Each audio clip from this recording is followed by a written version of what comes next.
Tema 21. Martírio de São João Batista. Memória. Pontos a meditar. 1. A fortaleza de João. 2. O seu martírio. 3. Alegria nas contradições que possamos encontrar por seguirmos fielmente o Senhor.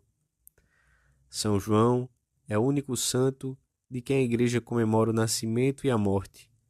Com seu exemplo cheio de fortaleza, o precursor ensina-nos a cumprir, apesar de todos os obstáculos, a missão que cada um recebeu de Deus. Pelo sinal da Santa Cruz, livrai-nos Deus, nosso Senhor, dos nossos inimigos. Em nome do Pai, do Filho e do Espírito Santo. Amém. Meu Senhor e meu Deus, creio firmemente que estás aqui, que me vês, que me ouves. Adoro-te com profunda reverência. Peço-te perdão dos meus pecados e graça para fazer com fruto este tempo de oração. Minha Mãe Imaculada, São José, meu Pai e Senhor, meu anjo da guarda, intercedei por mim.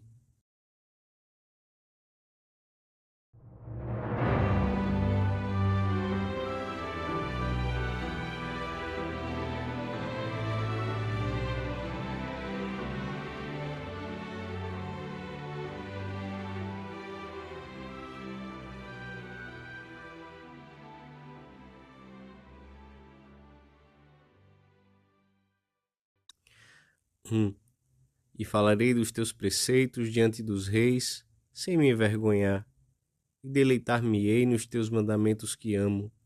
No dia 24 de junho, a Igreja celebrou o nascimento de São João Batista. Hoje, comemora o seu Dies Natalis, o dia da sua morte, ordenada por Herodes. Este rei, como chama São Marcos, é um dos personagens mais tristes do Evangelho. Foi durante o seu governo que Cristo pregou e se manifestou como o Messias esperado. Também teve a oportunidade de conhecer João, incumbido por Deus de mostrar o Messias, e chegou a ouvi-lo com gosto. Podia ter conhecido Jesus, a quem queria ver pessoalmente, mas cometeu a enorme injustiça de mandar decapitar aquele que poderia tê-lo levado até o Senhor. A imoralidade da sua vida, as suas más paixões, impediram-no de descobrir a verdade e levaram-no a esse grande crime. Foi tal a cegueira da sua mente e do seu coração que, quando realmente se encontrou cara a cara com o Senhor do céu e da terra, pretendeu que o entretivesse, a ele e aos seus amigos, com algum dos seus prodígios. São João pregava a todos, à multidão do povo, aos publicanos, aos soldados, aos fariseus e saduceus e ao próprio Herodes. Com o seu exemplo humilde, íntegro e austero, avalizava o seu testemunho sobre o Messias, que já tinha chegado. João dizia a Herodes: não te é lícito ter a mulher do teu irmão. E não temeu os grandes e poderosos, nem se importou com as consequências das suas palavras. Tinha presente na alma a advertência do Senhor ao profeta Jeremias, que a primeira leitura da missa nos recorda hoje. Tu, pois, cinge os teus rins, levanta-te e diz-lhes tudo o que te mando. Não lhes tenhas medo, porque eu farei que não temas a sua presença, porque eu te converto hoje em cidade fortificada, em coluna de ferro e em muro de bronze sobre toda esta terra, diante dos reis de Judá, dos seus príncipes, dos seus sacerdotes e do seu povo. E pelejarão contra ti, mas não prevalecerão, porque eu estou contigo para te livrar. O Senhor pede-nos também essa fortaleza e coerência, para que saibamos dar na vida diária um testemunho simples por meio do nosso exemplo e da nossa palavra, sem medo nem respeitos humanos.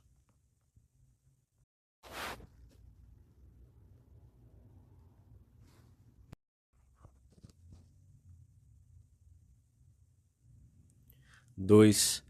São Marcos relata-nos que Herodes mandara prender João e mantinham-o em ferros no cárcere por causa de Herodíades, mulher de Filipe, seu irmão, que ele tinha tomado ilicitamente por mulher. Herodíades odiava João, porque este reprovava essa união ilegítima e o escândalo que causava entre o povo. Por isso, procurava ocasião de matá-lo. Mas Herodes temia João, sabendo que era varão justo e santo, e defendia-o, e a seu conselho fazia muitas coisas, e ouvia-o com gosto. A ocasião apresentou-se quando o rei ofereceu no dia do seu aniversário um banquete a que foram convidados os principais da região. A filha de Herodíades dançou diante dos presentes e agradou a Herodes e aos comensais. Então o rei prometeu-lhe: pede-me o que quiseres, e eu te darei. E jurou-lhe: dar-te-ei tudo o que me pedires, ainda que seja metade do meu reino. Por instigação de sua mãe, a jovem pediu-lhe a cabeça de João Batista. O rei entristeceu-se, mas por causa do juramento e dos que com ele estavam à mesa, não quis desgostá-la. Executada a ordem, os discípulos do Batista recolheram o corpo e deram-lhe sepultura. Muitos deles, com toda certeza, seriam mais tarde fiéis seguidores de Cristo. João deu-se inteiramente a Cristo. Não somente dedicou todos os seus esforços a preparar sua chegada e os primeiros discípulos que o Mestre teria, mas sacrificou-lhe a sua própria vida. Não devemos duvidar, diz São Beda, de que, se São João suportou a prisão e os grilhões, foi em testemunho do nosso Redentor, de quem foi precursor e por quem deu a vida. O seu perseguidor não lhe pediu que negasse Cristo, mas procurou obrigá-lo a calar a verdade. Isso é suficiente para afirmar que morreu por Cristo, porque o próprio Cristo disse: eu sou a verdade. Considerou apetecível aceitar a morte, tendo em conta que a sofria pela confissão do nome de Cristo e que com ela alcançaria a palma da vida perene. Bem o diz o apóstolo: porque vos foi dado por Cristo não apenas crer nele, mas ainda sofrer por ele. E o mesmo apóstolo explica em outro lugar porque é um dom sofrer por Cristo. Os sofrimentos desta vida não se comparam à futura glória que se revelará em nós. Ao longo dos séculos, todos aqueles que seguiram de perto o Senhor alegraram-se quando tiveram que sofrer perseguições, tribulações ou contrariedades pela fé. Foram muitos os que seguiram o exemplo dos apóstolos, a quem depois de açoitados, ordenaram-lhe que não falassem mais no nome de Jesus, e soltaram-nos. Porém, eles saíram gozosos da presença do conselho, por terem sido achados dignos de sofrer afrontas pelo nome de Jesus. E, longe de viverem acovardados e temerosos, todos os dias não cessavam de ensinar e de anunciar Jesus Cristo no templo e pelas casas. Certamente, lembraram-se das palavras do Senhor relatadas por São Mateus: bem-aventurados sereis quando vos injuriarem e vos perseguirem e, mentindo, disserem todo o mal de vós por minha causa. Alegrai-vos e exultai, porque será grande a vossa recompensa nos céus, pois também assim perseguiram os profetas que vos precederam. Podemos nós entristecer-nos ou queixar-nos se alguma vez temos que padecer um pouco pela nossa fé ou por sermos fiéis à chamada que recebemos do Senhor?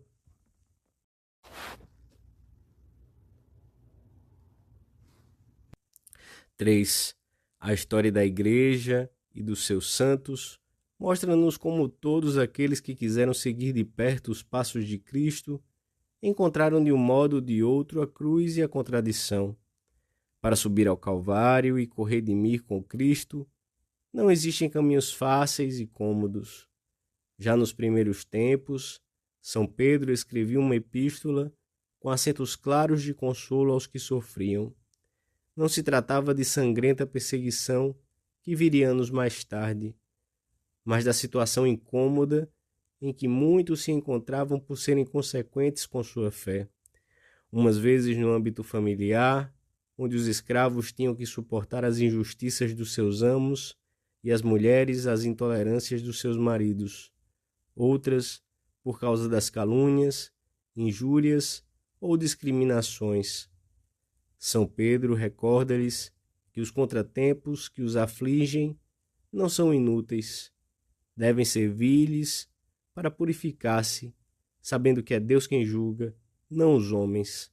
Sobretudo, devem ter presente que, a imitação de Jesus Cristo, alcançarão por esse meio muitos bens, e mesmo o dom da fé para os seus próprios perseguidores, como efetivamente aconteceu. Chama-os bem-aventurados e anima-os a suportar os sofrimentos com alegria. Pede-lhes que considerem que o cristão está incorporado em Cristo e participa da sua paixão, morte e ressurreição. É Ele quem dá sentido e plenitude à cruz de cada dia.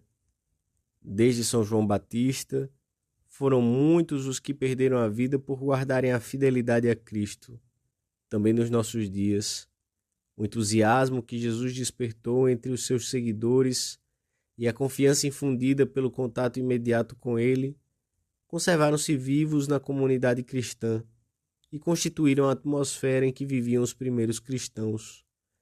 Jesus Cristo tem a seu favor o testemunho de uma história quase bimilenária.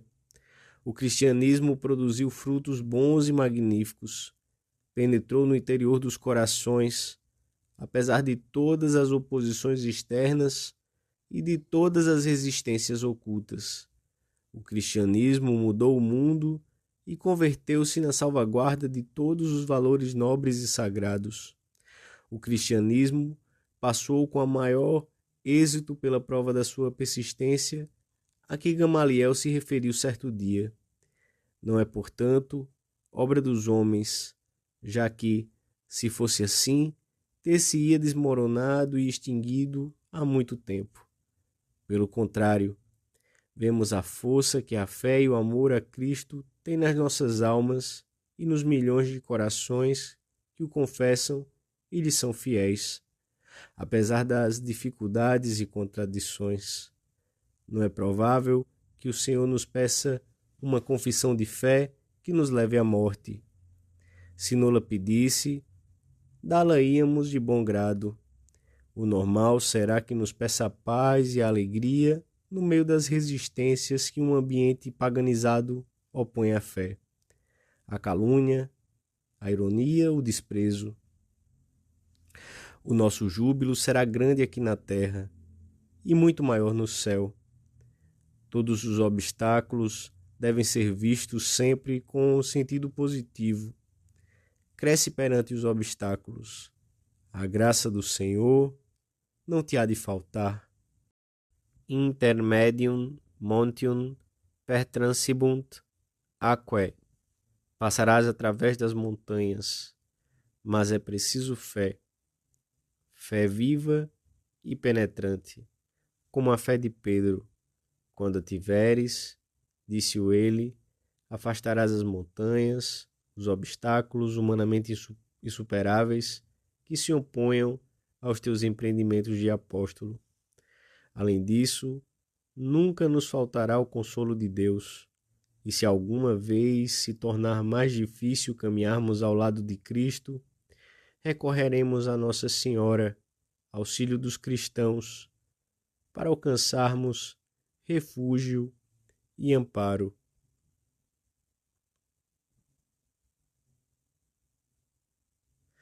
Dou-te graças, meu Deus, pelos bons propósitos, afetos e inspirações que me comunicaste nesta meditação. Peço-te ajuda para os pôr em prática.